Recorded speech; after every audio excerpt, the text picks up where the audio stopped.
Muy buenas a todos, bienvenidos a una nueva edición de Encuentros de Mercado. En esta oportunidad vamos a estar entrevistando a Roberto y a Nicolás. Ambos son de Toronto, estrategas del fondo Toronto Trust Argentina 2021.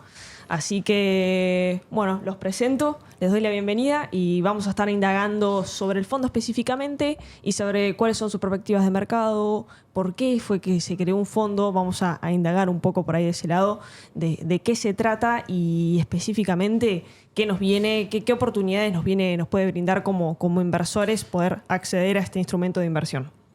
Así que bienvenidos, chicos, y muchas gracias por estar acá. Muchas gracias. Bueno, vamos a hablar un poquito para introducir un poco sobre ustedes, un poco sobre cómo llegaron a estar acá. Básicamente por ahí es qué fue lo que los llevó a encontrarse acá actualmente. Bueno, si les parece, empiezo. Yo estoy en el grupo IRSA hace 23 años. Actualmente estoy en el directorio de IRSA, de Cresud, de Banco Hipotecario, de BACS. Y volví a Argentina después de 11 años de vivir en el extranjero, en parte por esta visión optimista con respecto al mercado argentino y al país en general. Bueno, en mi caso, yo desde 1985 que soy analista de mercados. Yo voy a cumplir ya 40 años en los mercados financieros. Por lo tanto, soy un estudioso de los ciclos de Argentina. Me ha tocado vivir todo tipo de ciclos y creo que lo que nos unió con el grupo IRSA, con Eduardo, con Nicolás y con todo lo que hicimos el fondo en Toronto Trust, básicamente es el cambio de ciclo de Argentina, ¿no? En el 2021-2022 nosotros detectamos que Argentina estaba en el piso, y varios pisos de Argentina pude detectar desde el punto de vista cíclico, ¿no? El más importante fue el de 1989, que Argentina en ese momento estaba con Carlos Menem, luego el de 2001-2002 también, y creo que el más importante el 2021-2022, que técnicamente nos daba que empezaba un nuevo ciclo que recién está en pañales para nosotros. Excelente. Bueno, vamos a introducir un poco quién es Toronto. Por ahí Toronto es una administradora que brinda distintos fondos comunes de inversión. En este caso nosotros vamos a hablar particularmente de un fondo de renta mixta. Un fondo de renta mixta, para aquellos por ahí que no lo saben, es aquel que se compone por instrumentos de renta fija e instrumentos de renta variable. Y lo que tenemos en la particularidad del fondo de Toronto es que es un fondo que predomina la renta variable sobre la renta fija. Eso por ahí me lo van a poder explicar ustedes cómo por ahí vamos a ir indagando un poco en cómo se llevan a cabo los porcentajes y qué predominación hay sobre instrumentos. Pero que se suele destacar y se suele diferenciar del resto de los fondos de renta mixta que tenemos en el mercado y bueno, es una oportunidad diferente, ¿no? Y es una muy buena alternativa para la situación en la que estamos hoy. Así que vamos a arrancar un poco a que me cuenten básicamente cómo fue que surgió. Bueno, me venís comentando yo un poco de esto, pero la idea es decir, bueno, mirá, estamos que 2021... La situación del país no acompaña, dramática. Venís de una pandemia y surge esta idea de un fondo muy agresivo. Era coincidir internamente dentro del grupo con Roberto, con Eduardo Elstein, con Saúl Sang, en la idea de que el mercado estaba por darse vuelta cuando todos los indicadores o toda foto que analicemos era dramática. Y nosotros veíamos una confluencia de indicadores de compra masiva, pero éramos prácticamente los únicos que lo veíamos. Y muchas veces era difícil de transmitir porque realmente el pesimismo era total y la foto era dramática. Entonces, por un lado, temas fundamentales. Las valuaciones del equity en ese momento todavía siguen siendo baratas, en ese momento eran directamente irrisorias. Fixed income, más allá de estar priceando prácticamente 100% de chances de default, también priceaba una reestructuración no exitosa. O sea, era un nivel donde el downside se veía como ínfimo, incluso en los peores escenarios, y el upside podía ser gigante. Y el tercer asset class, que era donde todavía la visión era más negativa en ese momento, era el peso. No había una persona en el mercado que no esté 24/7 pensando en cómo dolarizarse, y lo que identificábamos nosotros era un cambio de ciclo. Él es un especialista en los ciclos y veíamos que se estaba terminando un ciclo de décadas de peso, de tipo de cambio real, o sea, el peso ajustado por tasa de interés a la baja, y que comenzaba un ciclo alcista como el que vivimos en la década de los 90.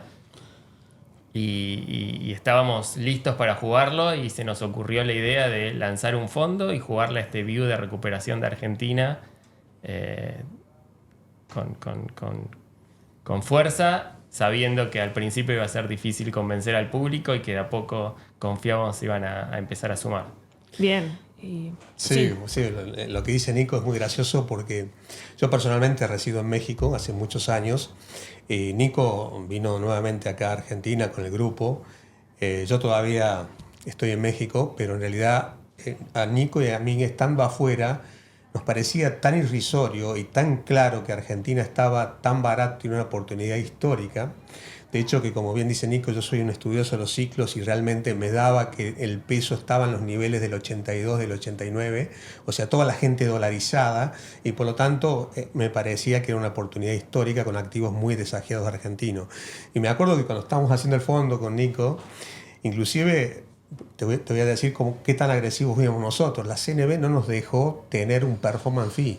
Nosotros queríamos un performance y queríamos compararnos con tal S&P. Toda la gente en el mundo dice el S&P no hay con qué ganarle. Y nosotros con Nico, con Eduardo decíamos, sí, se le puede ganar el S&P. ¿Con qué? Con Argentina.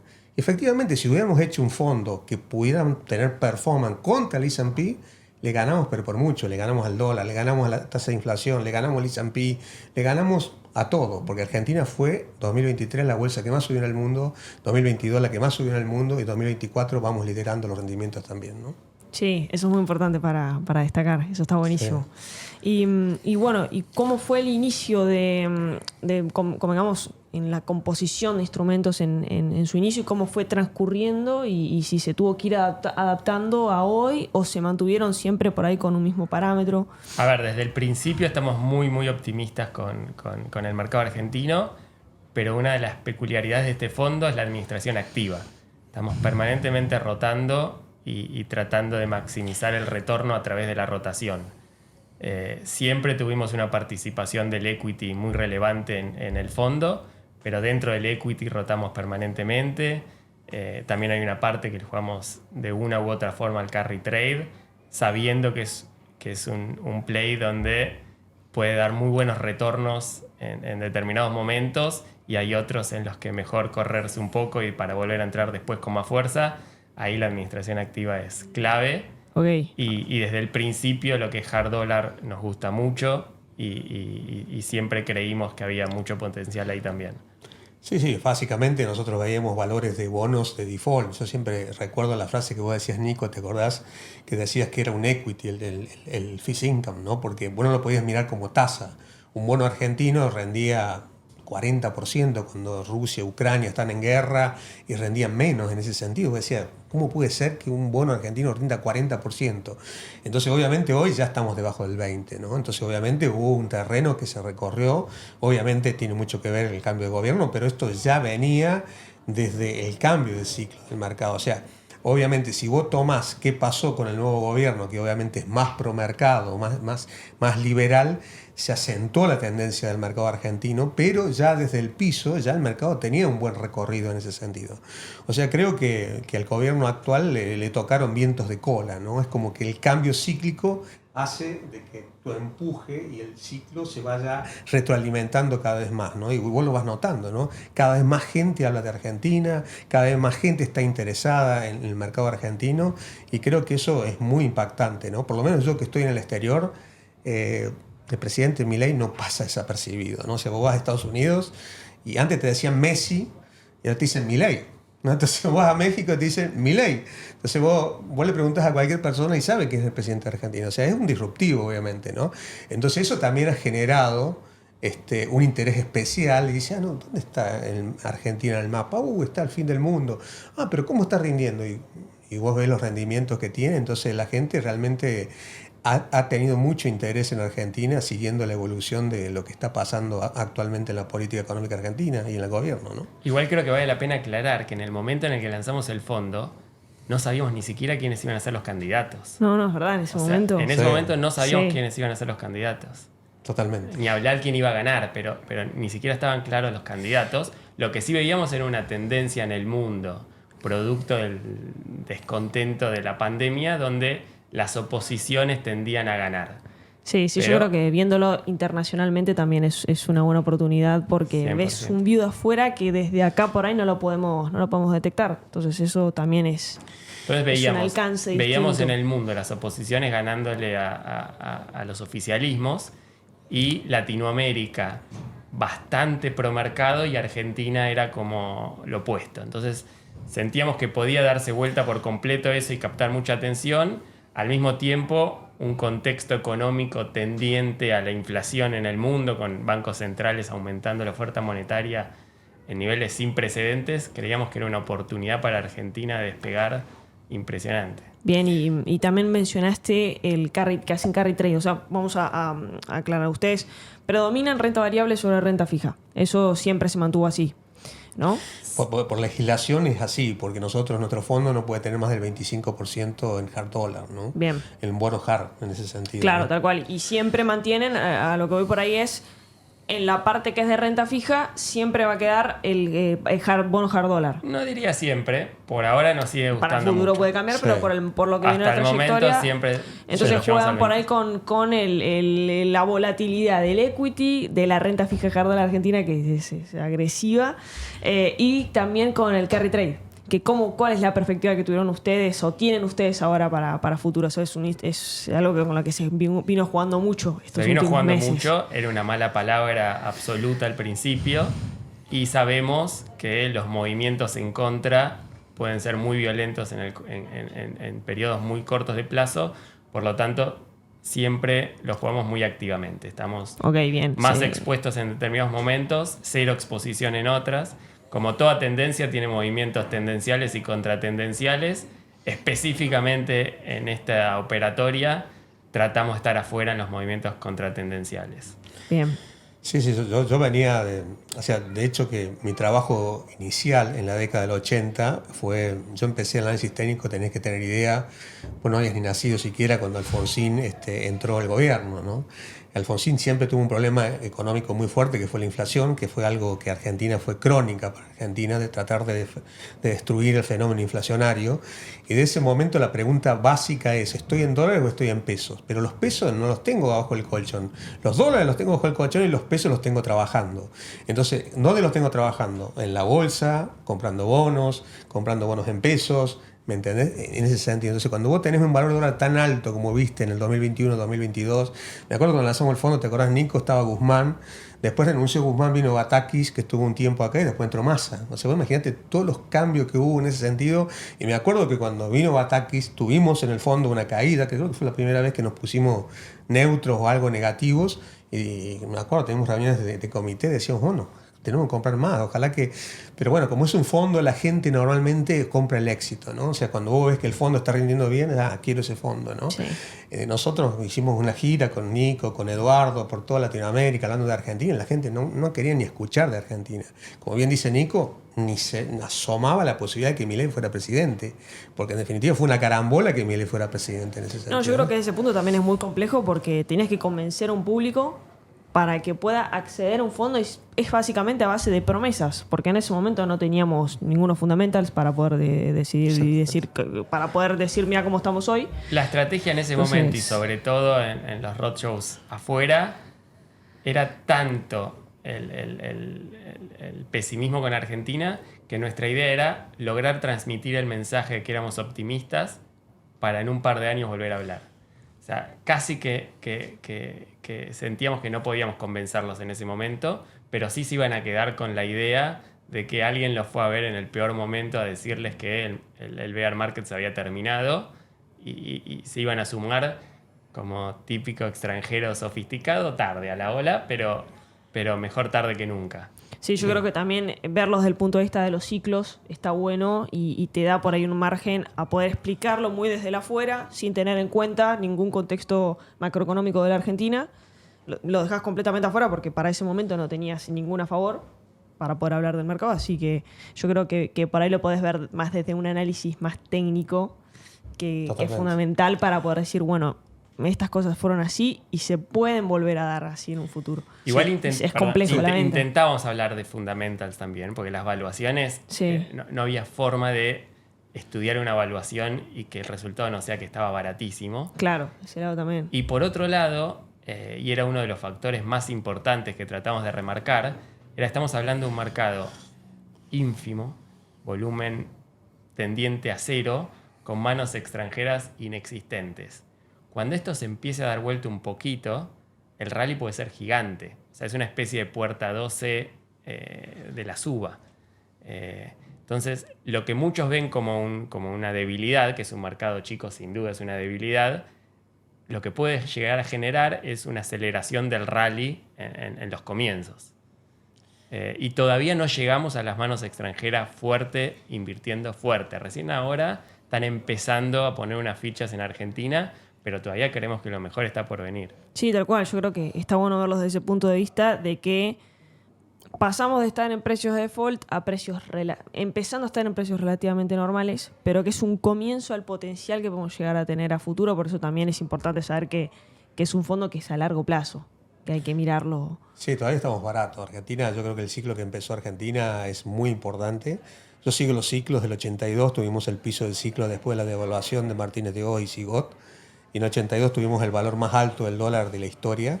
El segundo valor del dólar más alto de la historia fue en el 89, donde la gente ganaba $35. Yo personalmente ganaba $35, los jubilados $20. Y bueno, y ahora en el momento de 2021-2022 habrás visto que los jubilados ganaban $80, $70, que era un precio aproximado a lo que habían ganado en el 89 si lo ajustas por inflación. Yo sigo mucho el tema del dólar en términos reales. Lo puedes seguir contra la inflación, lo puedes seguir contra la tasa de interés, que es tu costo de oportunidad, y todo eso me marcaba que estaba haciendo techo. Toda la gente tenía dólares, entonces en definitiva había que poner los dólares a trabajar, y eso era así. Curiosamente, afuera, la gente de acá también es difícil de convencerla. Estuvimos aquí en Bull Market, también estuvimos en otros brokers y estuvimos en algunos bancos que nos decían, pero muchachos, ojalá que suban los bonos, porque tengo una posición tan grande en bonos que entré a la reestructuración y me fue muy mal. Ojalá que tengan razón, muchachos, porque la verdad yo no lo veo, porque todo es un desastre Argentina. Y realmente tenés que tener bien en mente que los mercados alcistas nacen en el completo escepticismo. Casualmente el último ciclo que detecté, me había olvidado el 2001-2002, que fue el piso de Argentina. En ese momento me entrevistó Bernardo Neusta. Neusta estaba en Crónica y estaban todos muy preocupados de Argentina. Yo digo, a partir del 2002 empieza un nuevo ciclo positivo hasta el 2010 aproximadamente. El 2002 fue el piso de Argentina en términos de dólares con Duhalde, y de ahí tuvimos una gran recuperación con el primer gobierno de Kirchner y hasta que entrara Cristina, que tuvimos la crisis del 2008 del campo. Pero realmente siempre nace en la desazón. Yo me acuerdo que Neustadt me decía, pero Duarte dice, es un desastre Argentina, ¿cómo se va a recuperar? No, porque ahora está haciendo piso, viene el cambio cíclico del mercado. Ni el periodista lo creía, ni nadie lo creía. Doña Rosa, como decía Bernardo, dice, Doña Rosa, hasta esta persona me parece que está loca, pero en definitiva siempre pasa eso en el sentido de que los ciclos empiezan cuando la gente menos lo espera. Y terminan en la euforia los ciclos, cuando hablan todo de Argentina, cuando todos hablen, y ya seguramente se habrán multiplicado por 10 o por 20 los valores de las acciones, y entonces recién ahí vas a ver un techo. Y ahí te van a decir, no, pero... Yo me acuerdo del 2007-2008, que fue el techo del ciclo de Argentina con Cristina. Yo daba cursos en la universidad acá, y les decía a mis alumnos, yo soy vendedor de Argentina. No, pero ahora hay que comprar, porque Argentina ahora, Néstor arregló la deuda, estamos bien con Néstor, viene Cristina, es la continuidad de los Kirchner. Y digo, no, ahora hay que vender, había que comprar en el 2001-2002, ahora hay que vender. Me decía, no, usted está muy deprimido, profesor, está muy deprimido. Después vino la caída del 2008 después, ¿no? Entonces, normalmente el mercado tiene ese jueguito, ¿no? Cuando están todos muy bullish, pero hay que tener presente lo que dice bien Nico. Estamos recién empezando en esto, recién tenemos la atención del mercado internacional y todavía las manos grandes no han entrado fuertemente a Argentina. Por lo tanto, hay mucho para recorrer todavía. Bien, yo ahora les pregunto más puntual ahora sobre la renta fija para que después pasemos de lleno para ahí lo que es la renta variable. En lo que son los tramos, para ahí lo que es tramo corto, tramo largo, desde ese lado, ¿cómo es el trade? Si hacen rotación de bonos, ¿cómo lo manejan? Claramente hacemos rotación, sobre todo al principio del fondo estamos más focalizados en la parte corta. Hoy estamos sobre todo expuestos a la parte media, con el GD35 como el título con mayor exposición, y empezando a ver con cariño a la parte larga. Pero claramente la administración es activa y rotamos permanentemente. ¿Consideran algún escenario de reestructuración en donde eso pueda golpear un poco al valor de cuota parte o al fondo en general? A ver, nunca se le da chance cero.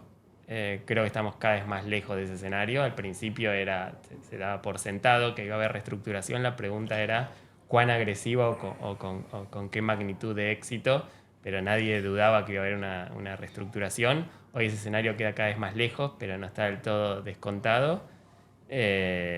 Y creemos que tienen muchísimo potencial los títulos, incluso en los valores actuales. O sea, al principio era equity, hoy ya no es equity, hoy es fixed income, pero con muchísimo potencial y mucho camino por delante. Bien, entonces le ven todavía potencial a, Sí, a vos ese tramo. tenés que pensar que países gobernados por gobiernos populistas, como puede ser México, como puede ser Colombia, como puede ser Chile, o sea que están gobernados por la izquierda, tienen tasas de interés de los bonos en dólares que están entre el 6 y el 8%. Argentina, teniendo superávit fiscal, como tiene este gobierno, no puede estar rindiendo 18, 17, 16, 15. O sea, yo creo que lo que dice Nico ya es un fixed income que va a tener que tender a ir a los valores latinoamericanos. En el mediano plazo tiene que ir a esos valores, ¿no? Tiene que ir al 8% que tiene Petro de Colombia, al 6% que tiene Lula, al 6,5% que tenía AMLO y ahora tiene Claudia Sheinbaum o a Boris. O sea, en definitiva, todos los gobiernos que son de izquierda se le prestan a una tasa. En Perú mismo, que tuvo una crisis política, nunca llegó a pagarse más de un 6% por un bono de deuda peruano. ¿Me entendés? Tuvo una crisis política muy seria con Castillo. También Bolivia, la tasa de interés que paga, también. Vos lo tuviste con Evo Morales, la tasa que pagaba Bolivia, mucho menos que Argentina. ¿Me entendés? Entonces vos tenés que fijarte en la región, tenés un gobierno que es disruptivo porque es de derecha, claro, pro mercado, con el superávit fiscal en la mente, qué sé yo, y tenés una tasa que todavía está alejada de los países que está gobernado por el populismo. Entonces, ahí tenés que converger. Tarde o temprano vas a ir a ver esos valores de tasa, y eso significa paridad de 75, 80 en el G30, en el G35 de 65, 70. O sea, todavía hay mucho potencial, me parece, ¿no? Perfecto. Y cuando ya lleguemos a esa convergencia, ¿qué se le mantendrían por ahí ya los bonos por una cuestión del flujo mismo del bono para cobrar, o se buscaría una alternativa y empezar a jugar con el riesgo de vuelta? Habría que ver qué pasa, ¿no? Es hacer futurología y hay que entender en qué nivel de evaluación están el resto de los asset classes en ese momento. Pero en niveles de 6-7% creo que se puede tener una pequeña participación de deuda, sobre todo como pivot entre activo y activo, pero siguiendo con la visión optimista, posiblemente en esos niveles de yield encontremos oportunidades más grandes en otro tipo de activos. Bien, Sí, perfecto. hoy tenés un decouple muy grande entre lo que es la tasa de interés de Estados Unidos y la tasa de interés de un bono de argentino, ¿entendés? Entonces hoy, yo creo que cuando lleguemos a tener la tasa de interés que tienen nuestros hermanos latinoamericanos, ahí vamos a empezar a seguir los ciclos de Wall Street, o los ciclos de la Fed. Es decir, si la Fed, ponele, ahora empieza un ciclo de baja de tasas y del 5,5% se va al 2% y después Argentina ya convergió los valores de los bonos de latinoamericanos, ya nos vamos a ver con todos los bonos latinoamericanos con una spread, porque se maneja una spread que es el riesgo que hay entre los bonos que son, no te digo basura, porque bueno, nosotros todavía son considerados basura, pero Argentina ya va a pasar a mejorar su calificación de sus bonos, ¿no? Entonces en ese esquema se maneja una spread entre el bono de americano y los bonos latinoamericanos. Y ese spread, si bajan la tasa en Estados Unidos, naturalmente va a bajar la tasa de los bonos y van a subir los precios del valor de bono, que es la inversa en ese sentido. Entonces ya vamos a entrar en un análisis ya más de fixed income, como dice bien Nico, en donde vamos a tener que ver qué está pasando en la política mundial con respecto a las tasas de interés, ¿no? Excelente. Y bueno, ahora sí ya entrando por ahí en lo que es la renta variable. Nosotros acá, lo que yo veo particularmente con los fondos de renta variable, solo de renta variable, es que siempre es una predominación entre energéticas y financieras sobre energéticas. Y por ahí se deja por ahí un poco más de lado el resto de los sectores, y quiero preguntarles a ustedes cómo es que llevan esa gestión activa, por ahí también de que es una cuestión que obviamente no se puede dejar de lado, de tener energéticas sobre financieras. La explicación de por qué es o energéticas o financieras es por la limitante en la liquidez. También. Básicamente son los papeles que operan algo. Entonces, no pueden estar afuera en un portafolio por un tema de liquidez, y cuando las manos de afuera empiezan a entrar, lo primero que averiguan es dónde puede haber algo de volumen. No, sí, también yo creo que son sectores que también a perspectiva de hoy tienen muchísimo potencial, por eso también les quiero consultar dentro de estos dos sectores qué potencial se le ve para cada uno, tanto por ahí ahora vimos mucho boom en lo que fue el sector financiero, ahora por ahí está más predominando el sector energético, pero a la vez están aumentando los créditos privados del sector financiero, entonces por ahí se puede volver a generar esa rotación, entonces es más que nada... Desde que lanzamos el fondo hasta hoy, los bancos vinieron teniendo un retorno espectacular por varios motivos. Uno es, como te decía, porque básicamente Galicia es el papel más líquido del panel y atrae mucho interés por ese lado. Otro es por un tema regulatorio, están obligados a estar expuestos a pesos y todavía están funcionando más como un hedge fund que como bancos propiamente dichos. Recién ahora está empezando a cambiar eso. Y eran hedge funds que estaban obligados a estar haciendo carry trade, que salió muy bien. Entonces, los resultados de los bancos fueron espectaculares, más por un tema regulatorio y por falta de crédito hasta hace poco, que por otra cosa. Ahora se están reconvirtiendo a bancos y está volviendo el crédito, cosa que es muy interesante, pero cambia un poco esta dinámica. Y a largo plazo creemos que las grandes oportunidades de Argentina vienen sobre todo por el sector energético y minero.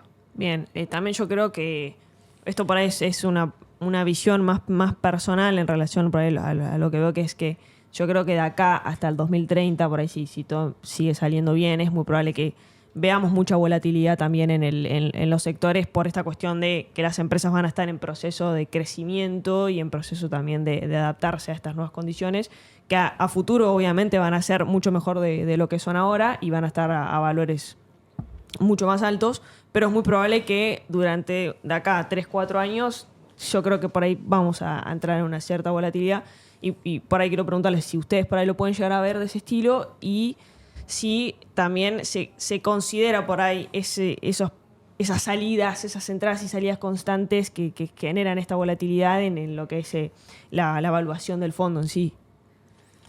Total. De hecho, creo que el valor máximo que agregamos en este fondo viene por dos ramas diferentes. Uno es el view claro desde el principio, que Argentina va para arriba, y el otro es el alfa que se genera con la administración activa. La rotación es clave y para esa rotación necesitamos volatilidad. Sí, totalmente. Vos dijiste algo muy claro y yo hace poco tuve técnicamente una señal técnica. Si vos haces un promedio de las empresas energéticas y haces un promedio de las empresas financieras, que son las bancarias, me dio un cambio de portafolio en donde energéticas, los bancos ya estaban con un upside que ya realmente es interesante, como para rotar hacia energía en ese sentido. Pero bueno, esos índices van cambiando, técnicamente van produciendo ese cambio, ¿no? Pero no tenemos que olvidar que tenemos un reservorio de vaca muerta que es impresionante, ¿no? Entonces, yo creo que este gobierno, obviamente, toda la parte que es fuerte Argentina, que es materia prima, que es agro, la parte de minería, que está en pañales, la parte de energía, son cuestiones que van a funcionar, ¿no es cierto? Independientemente, como a Milei le gusta mucho hablar de la macro, yo creo que esos son los sectores directamente beneficiados, ¿no? Porque es donde es fuerte Argentina, ¿no? Argentina es el gran proveedor de alimentos del mundo, es gran proveedor, ahora puede ser de energía, vamos a ser superavitario para petróleo, también vamos a producir gas, son inversiones grandes, pero obviamente tenemos un vaca muerta que me parece que es increíble lo que se puede desarrollar en los próximos años en ese sentido, ¿no? Entonces me parece que va a haber obviamente volatilidades, pero me parece que Argentina todavía está muy, muy subvaluada. Yo comparo mucho con los valores regionales. Vos tenés que ver qué vale un Banco Galicia y qué vale un Banco Credicop en Perú, qué vale un Banco Colombia en Colombia, qué vale un banco como Bancomer en México, qué vale un banco, sabiendo las diferencias que puede haber en cuanto a la cantidad de habitantes que tiene la gente y la cantidad de sucursales que puede haber, ¿no? Entonces vos te das cuenta que aún ahí hay todavía mucho terreno para crecer en el punto de vista financiero. A pesar que te digo que energía nos gusta más con Nico, en el sentido de que hay un basamento muy sólido, en el sentido de la reserva que tiene. Y minería, yo creo que nosotros tenemos una compañía minera en el grupo que en definitiva cotiza en Australia Y hay todo para hacer. Argentina exporta 3.000 millones de dólares en minerales cuando Chile exporta 10 veces eso, 15 veces eso. Perú también, tenemos la misma cordillera. Entonces hay mucho para crecer, ¿no? Con el RIGI creo que todos van a venir inversiones muy importantes para Argentina y ahí es donde va a estar, donde va a empezar a evaluarse el mercado adecuadamente, ¿no? Que falta mucho para eso para mí, ¿no? O sea, estamos muy subvaluados todavía. Sí, todavía hay un tramo largo y también, bueno, eso puede dar lugar a que se puedan también empezar a considerar otros sectores y por ahí que dentro de la predominación de sectores también se pueda empezar a incluir utilities, por ejemplo, utilities. No sé cómo lo ven por ese lado. Sí, totalmente. Bueno, y también, obviamente, bueno, por una cuestión de liquidez, todo lo que es panel general es lo principal, panel líder, pero hay un porcentaje que se le destina a panel general y bueno, quería que me comenten un poco cuáles son las empresas cuáles son las condiciones para que elijan una empresa de panel general para estar dentro de la cartera. Solidez de las empresas, básicamente. Sabiendo que la liquidez es un problema, aquellas compañías cuya evaluación nos resulta interesante y son sólidas, creemos que vale la pena tener unas fichitas puestas ahí, sabiendo que es un fondo T+1 y que no se puede tener varias ruedas de liquidez adentro de una acción por si llegan rescates, pero siempre es bueno en una cartera diversificada tener algo de compañías olvidadas por el mercado, sólidas y a buen precio. Y sectores como el agro, real estate, también nos parecen muy interesantes sumado a minería y energía. Bien. Vos tenés que tener en cuenta que el mercado, como bien dice Nico, estaba muy estrecho, estaba muy líquido, estaba muy estrangulado.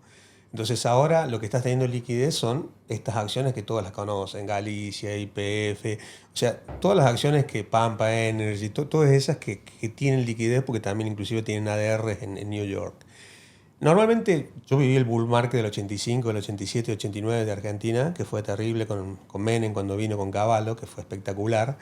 Primero hace techo el panel líder, obviamente, ¿no? Porque llegó un momento donde el mercado fue una euforia terrible. O sea, no sé si vos estudiaste, porque vos no sé si no habías nacido en ese momento, pero el bull market que vino Cavallo fue impresionante. La bolsa subió 400% en 4 meses, ¿me entendés? Entonces, el panel líder se volvió loco, o sea, ya no podía más. Entonces, ¿qué hacía la gente? Se iba al panel general. Y el techo del panel general fue 2 años después, en 1994. Y después tuvo un nuevo rally en el 97 el mercado, con Menem, que fue el techo histórico de Carlos Saúl Menem, que era sin Cavallo en ese momento. Y normalmente lo que se da es ese proceso, que la liquidez empieza a llegar al panel general, ¿me entiendes? Se empieza a derramar, ¿me entiendes? Y cuando viene ese derrame, bueno, nosotros con Nico miramos empresas sólidas que puedan dar muy bien y a eso, en ese derrame, cuando haya liquidez, ya uno va a empezar a poder tener más posiciones en el fondo, porque obviamente tenés la limitación de que si llegan rescates, no puedo salir a vender una acción que no tiene liquidez, ¿me entendés? O sea, es así. Sí, eso es una problemática que por ahí pasamos siempre con lo que es todo el panel general, pero que está bueno saber que se cuenta por ahí con un porcentaje obviamente más chico por estos temas de liquidez. Las analizamos constantemente y donde vemos oportunidades, algo jugamos. Bien. Y bueno, yo le decía a consultar también cómo es, por ahí, no, Nico, si querés podemos ponerla. Sí. Bueno, básicamente acá es un poco la idea de poder reflejar el rendimiento del fondo. Bueno, por un lado es cómo ven esta parte de, nosotros tenemos el fondo que sería la línea azul, rojo que es el bono GD30 y por ahí por arriba tenemos el Merval. ¿No? Esto por ahí es visto es una perspectiva en 2 años. ¿Ustedes cómo lo ven? De este lado de que si vos lo ves por ahí de que realmente por ahí sí replicás un poco, ves que básicamente va un poquito replicando al bono y por ahí se aleja un poco más del Merval, pero por ahí que si tenés que pararte un poquito más a largo plazo, por ahí ¿cuál es la perspectiva que...? Mira, el indicador que nosotros vemos no es el retorno puro, sino el Sharpe Ratio, que es un ratio que ajusta por riesgo el retorno. Y midiéndolo por Sharpe Ratio, nuestro fondo le ganó al Merval. Obviamente, en un escenario bullish, el equity siempre sube más que fixed income. Y dentro del equity, todo aquello que tenga mayor beta sube más que lo que tenga menor beta. Pero lo interesante es ajustarlo por volatilidad, básicamente. Y ahí desde Inception, desde que largamos el fondo, le estamos ganando al Merval. Bien, bien, bien. Y más, bueno, si querés pasamos al otro. Acá, porque ¿cuál es un poco la idea también de lo que es un fondo de renta mixta? Que es esto por ahí, decir, bueno, yo me estoy arriesgando un poco a la renta variable y por ahí soy agresivo por ese lado, y por ahí mucho lo que hacen los fondos de la industria es, bueno, se diversifica en relación a, pues, a renta fija para bajar un poco la volatilidad.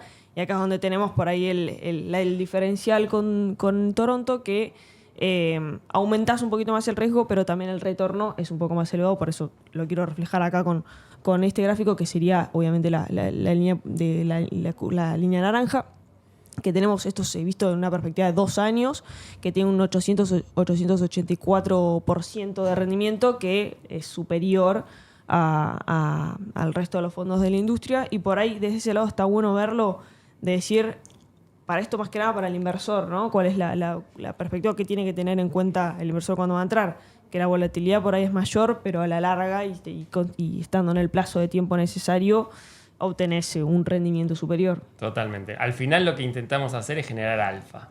Esto es generar mayor retorno a misma volatilidad, o por lo menos mayor retorno ajustado por volatilidad que los peers y que los índices.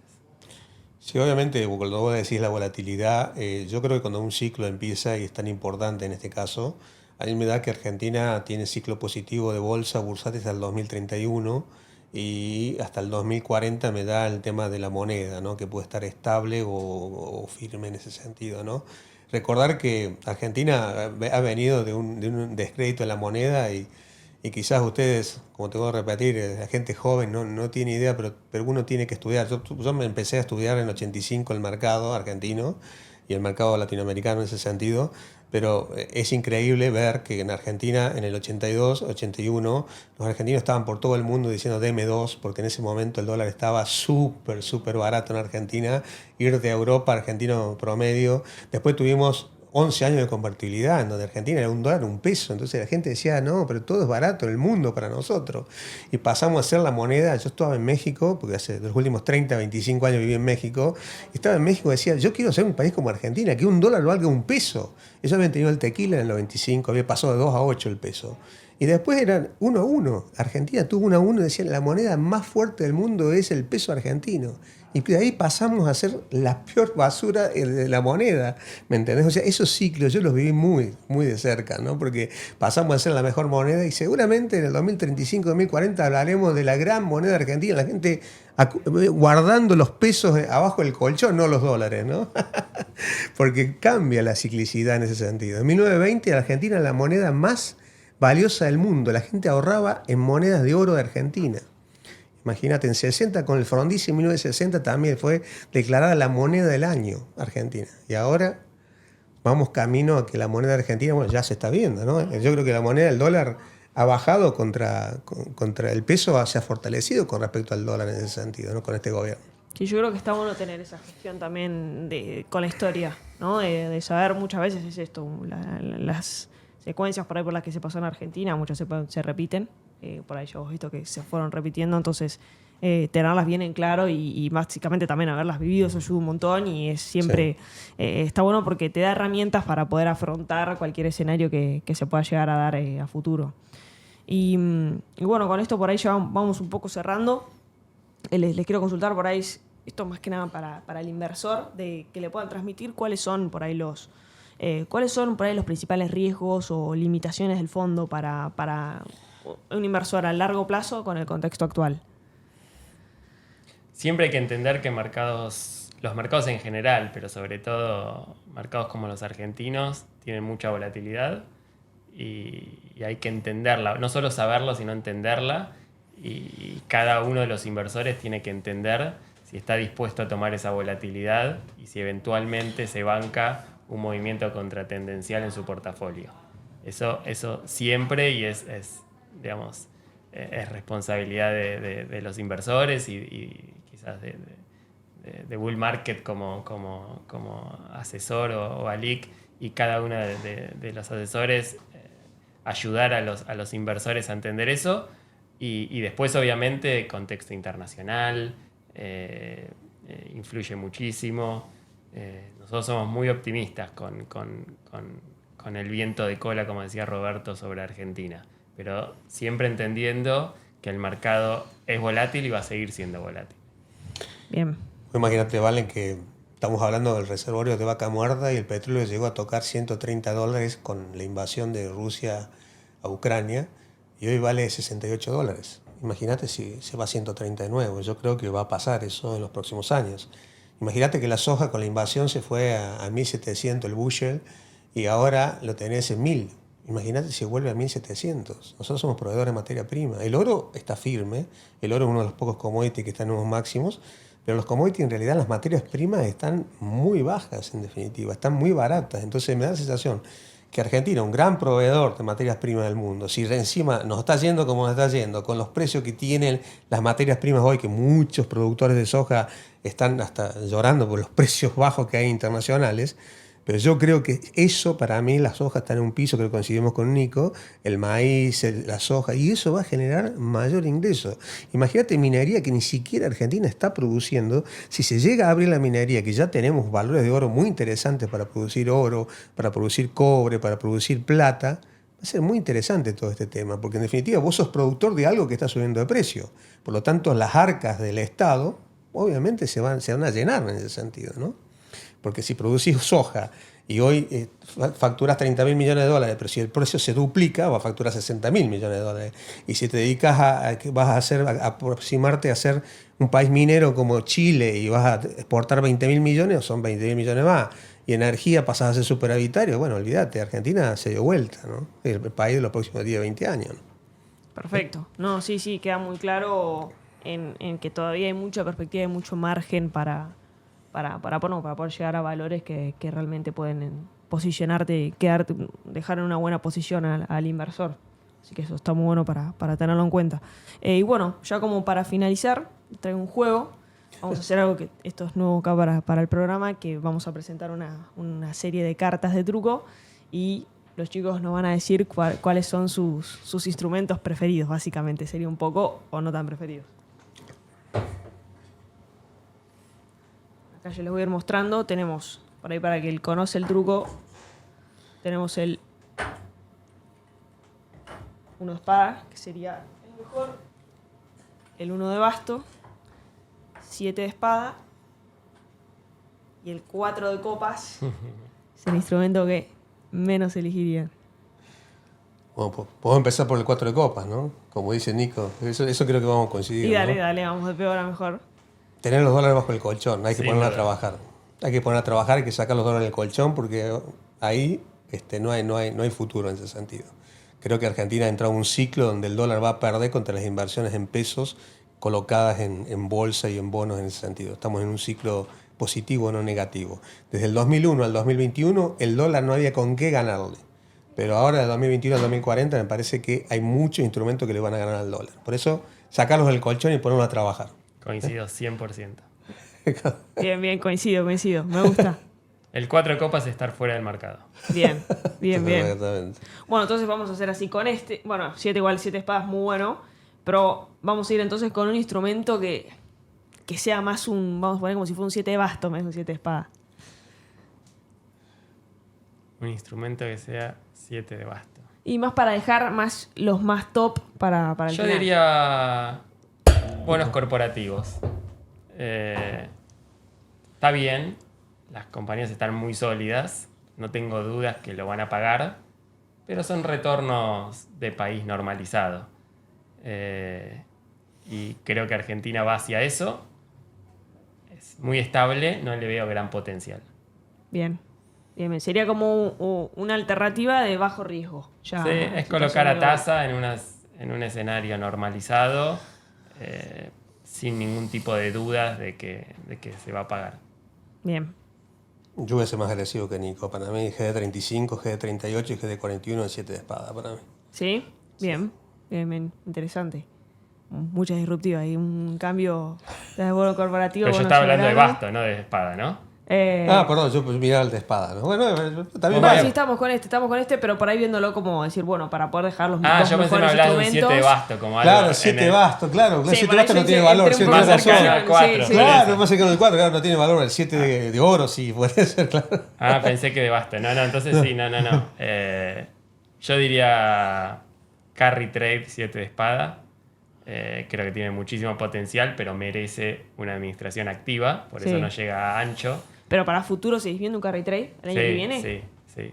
Bien, bien. De a momentos, obviamente. Sí, obviamente. Sí.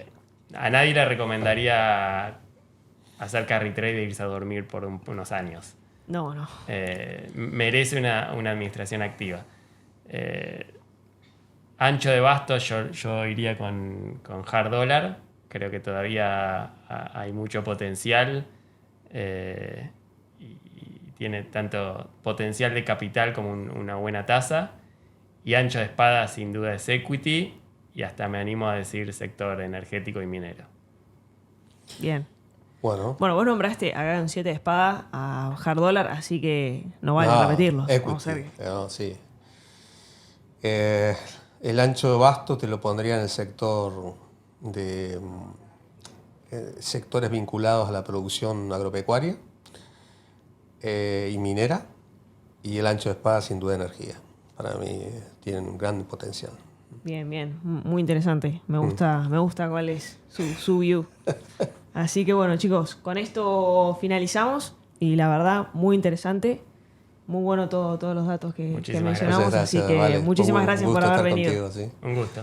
Gracias. Así que con esto finalizamos un nuevo encuentro de mercado y los esperamos en la próxima.